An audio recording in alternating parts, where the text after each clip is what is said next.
Hello, this is Old Fan with another informative video.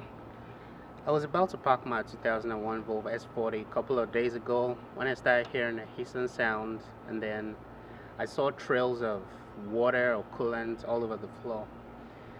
So upon popping the hood, I realized that the radiator was busted on the passenger side, one of the side plastic tanks. So in this video I'll be showing how to replace the radiator. I got a brand new radiator on eBay fairly cheap for less than $60, so follow me along while I do this job.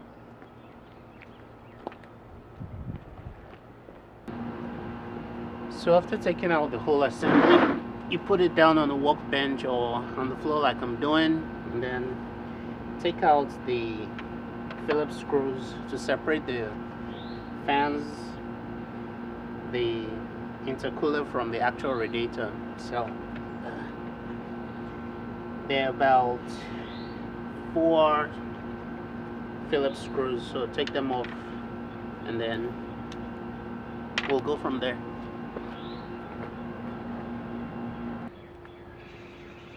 So with all the 4 screws taken off, gently lift off the fan assembly to one side.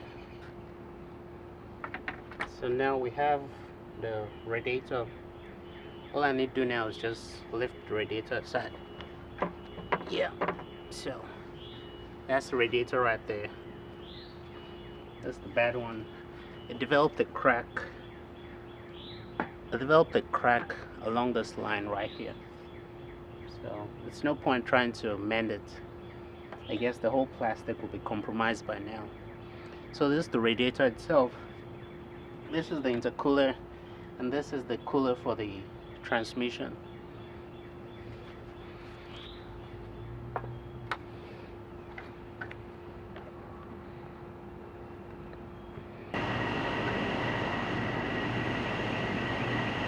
So next you compare your brand new radiator with a faulty one to make sure that your parts match up. Yeah.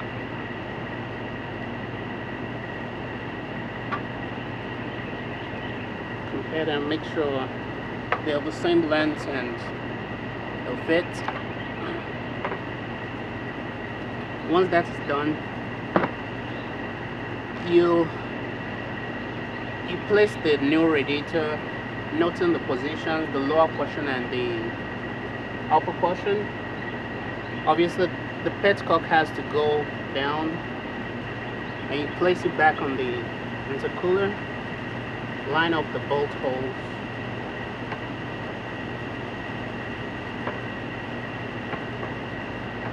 Carefully.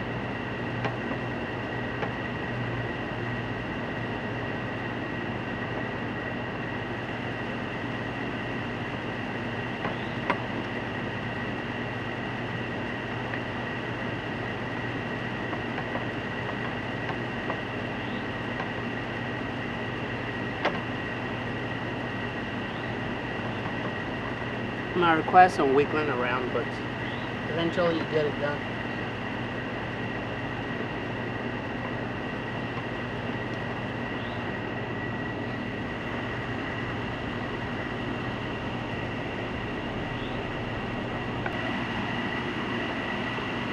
So once all the holes are lined up, place the fan assembly back on.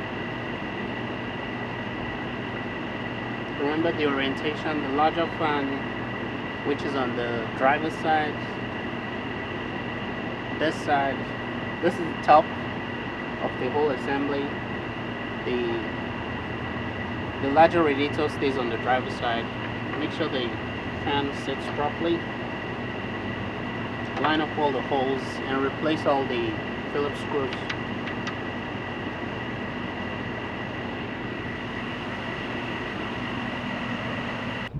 So here's showing a view of the engine compartment before I put the whole assembly back in the car. The only thing left here is the air conditioner condenser. So here's the workspace. So before putting the assembly back in, I'm going to move the radiator hose out of the way and make sure there's nothing that's going to obstruct While I'm putting the whole assembly in, I'll just move these vacuum lines backwards to make space. So next we're going to put in the whole assembly back in the car. So right now I'm about to put the whole assembly back in. Yeah, here it is. Have the fans all bolted down. The two fans, the radiator is in between. It's the very shiny part. The intercooler in front.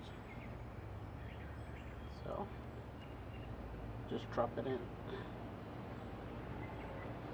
So carefully walk it in and make sure everything goes on smoothly.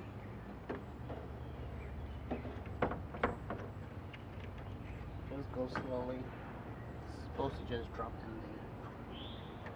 Make sure the grommets under the intercooler that fits onto the frame of the car right there.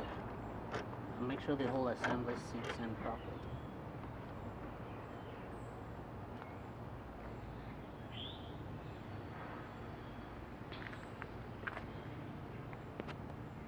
So once the whole assembly is fully seated in there, put the vacuum solenoid, clip it back on, reconnect the power connection if you took that off, and then reconnect the two mounts, one on this side, one on this side. This is the mount, it goes on top. I think it's bolted on with a 12mm. Put this back on like that.